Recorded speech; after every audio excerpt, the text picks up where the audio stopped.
Nomor antrian 2, di loket 1.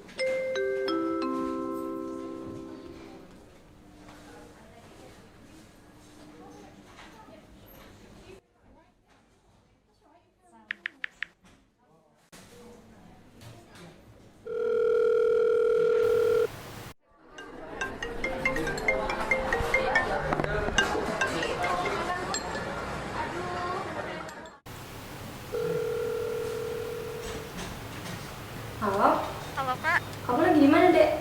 aku lagi di luar. Bisa ke klinik dulu gak bentar? Mau mandi kameranya. Emang kakak lagi ngapain? Ini loh, kakak lagi nunggu obat loh. Kayaknya antrenya masih lama deh. Tapi aku lagi sama teman-teman. Deket kan? Mampir dulu aja bentar. Nggak bisa Kak, aku juga punya kesibukan sendiri. Kalau sibuk mah kakak juga sibuk kali. Kenapa harus aku mulu sih? Ya udah deh, kalau kamu nggak usah.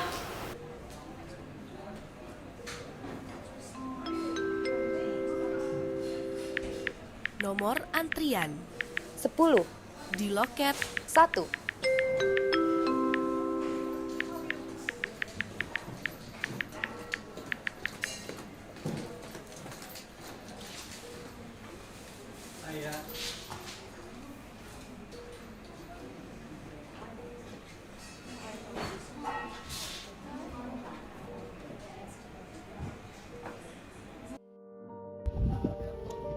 Apakah orang terdekatmu menderita stroke? Nah, mari kita bahas mengenai stroke, caregiver, dan beberapa tips untuk menjadi seorang caregiver. Menurut World Health Organization, stroke merupakan suatu keadaan di mana ditemukan gejala klinis berupa defisit neurologis vokal dan global selama lebih dari 24 jam yang disebabkan oleh vaskuler. Faktor risiko stroke ada dua. Yang pertama, tidak dapat dimodifikasi seperti gen, usia, dan jenis kelamin. Dan yang kedua adalah faktor yang dapat dimodifikasi seperti obesitas dan gaya hidup. Contohnya adalah meminum minuman keras dan jarangnya berolahraga. Salah satu penanganan stroke adalah activity daily living. Activity daily living berkaitan dengan mengembalikan kemandirian penyintas.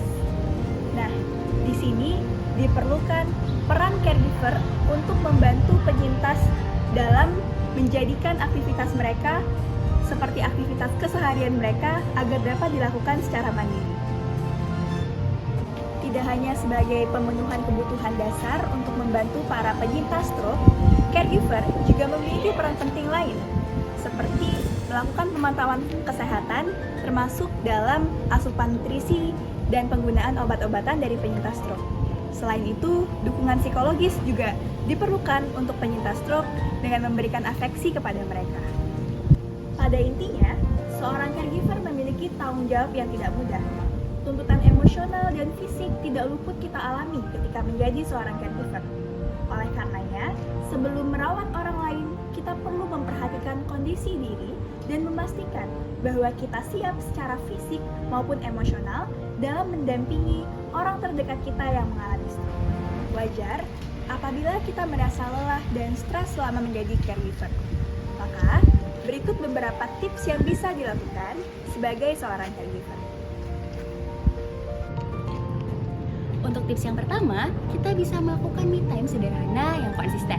Misalnya, sesekali makan makanan yang kita sukai, tetap berolahraga ringan secara teratur, ataupun melakukan meditasi, dan lain sebagainya.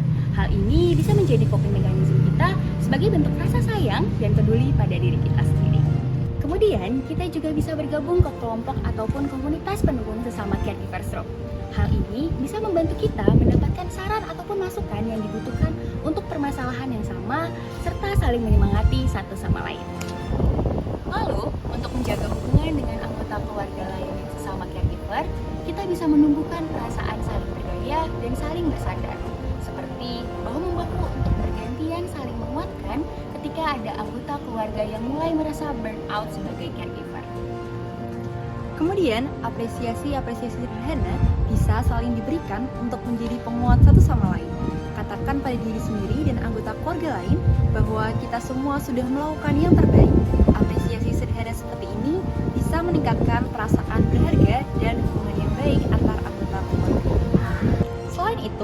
tidak dapat dipungkiri bahwa kondisi seperti ini penuh dengan ketidakpastian yang kerap membuat kita cemas.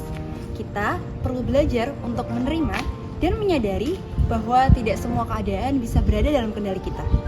Maka, fokus saja pada apa yang bisa dilakukan. Tidak perlu menyalahkan diri sendiri karena tidak ada caregiver yang sempurna. Saya yakin semua caregiver pasti sudah memberikan usaha yang terbaik untuk merawat mereka. Nah, itu tadi tentang stroke, caregiver, dan beberapa tips yang bisa diberikan. Harapannya, semoga kita senantiasa dikuatkan dalam menjalani tugas mulia ini.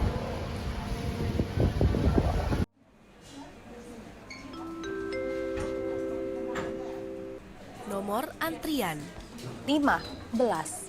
di loket 1.